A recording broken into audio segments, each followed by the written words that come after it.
Just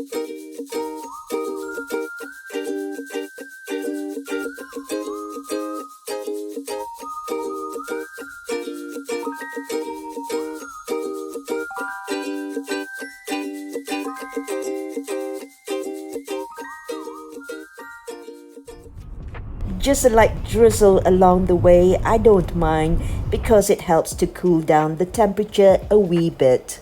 We are heading to the northern suburb of Kuala Lumpur to an area which is called Gombak. If you're coming from the city centre, it might take you 20 minutes to half an hour depending on the traffic condition. Hey you, and welcome to my YouTube channel, and today we are going to Batu Caves.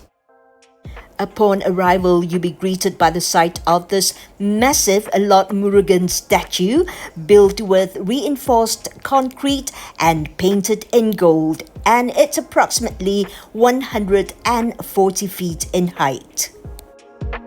It's no wonder then that Batu Caves is one of the holiest sites in Malaysia for the Hindu community. There are actually three main sections to the Batu Caves. Well, first you have the main cave, or what we call the temple cave. And to get up there, you have to hike up the 272 very colorful steps. Once you reach the top of the stairs, there are two separate sections to the main cave. Well, the first cavern is where you have the Hindu shrines and also religious artifacts. The second one is open air. Besides the main cave, you also have the gallery cave, which is at the base of Batu Cave.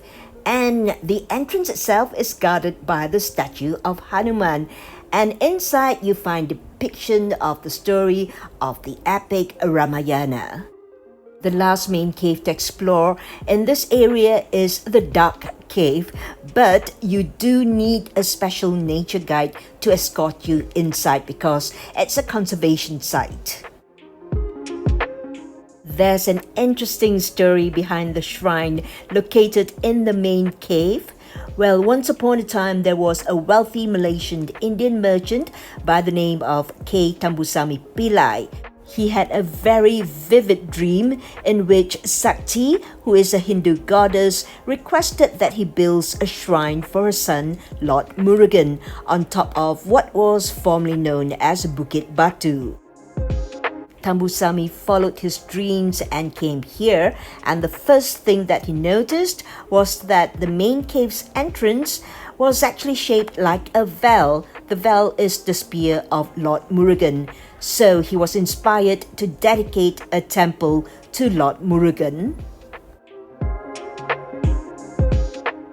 If you're feeling a bit peckish after visiting the Batu Caves, well, you don't have to travel far to find some food.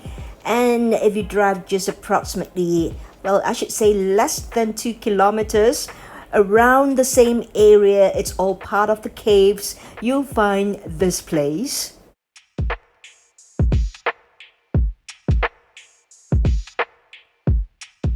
Well guys, welcome to a one-of-a-kind food center here in Batu Caves, Kuala Lumpur.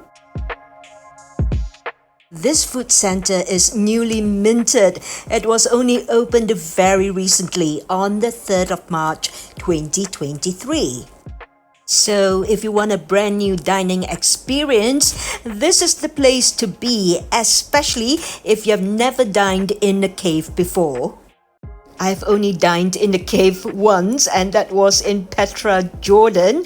And I believe there's another cave dining here in Malaysia, but you will have to go to Ipoh, to Tambun, to a place called Jeff's Cellar. For those of us in Kuala Lumpur, a city rat like me, if you want a cave experience, well, this is the place to be. This is the entrance to the cave dining section, but you'll have to order your food from the respective stalls on the ground level. I've been invited to Gua Lepak for a big reunion with my friends, and we opted to stay on the ground level for now because it's much brighter and we need 3 tables anyway. But after makan, I promise you I'll take you on a tour into the caves. Officially, there are supposed to be 14 food stalls in this food center. I haven't gotten around to counting them yet, but I have a feeling that some of them are not open today. A quick glance around, I can see there are lots of old favorites, things like nasi lemak, ayam penyet, mee curry, and there is a shell-out stall and also pizza. I mean, this whole place is just like a maze because it's built in and around the cave system. Perhaps I should walk in deeper to find out if there are indeed more stalls inside. Sila makan dulu ya. Jangan tunggu I nak buat filming dulu ya.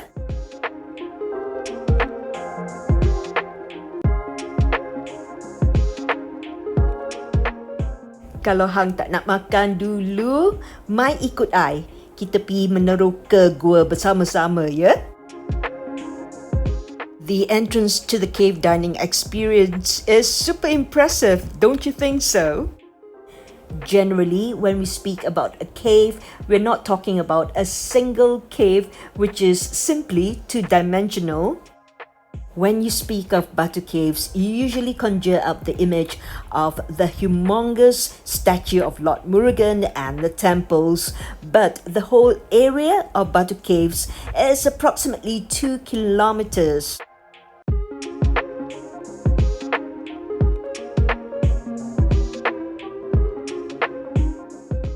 Join me as we go deep into the cavern of Gua Lepak, where the dining area is. And if you have just arrived from the outdoors, especially in this heat wave, you will definitely sense the change in the temperature, the drop in the temperature, and it is actually pretty pleasant. The wonder of Mother Nature. Look around you, no fan, no air conditioning needed. And you don't need a draftsman or an interior designer. The tables and chairs are all designed around the natural structure of the caves.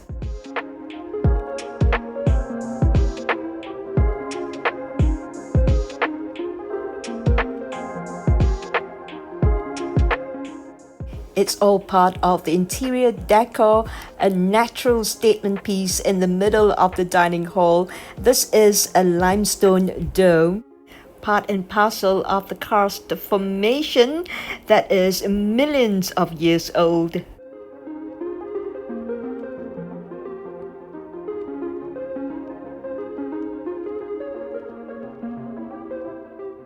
Now, I'm sure you know that these paintings were made in the 21st century, but nonetheless, British explorers have indeed discovered aboriginal charcoal drawings on the cave mouths way back in the 1800s, but just not these ones.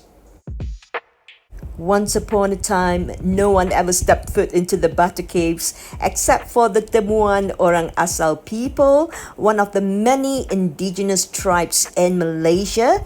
It's reported that they never went into the caves itself. They just stood at the entrance seeking refuge from bad weather and also in between their hunting trips.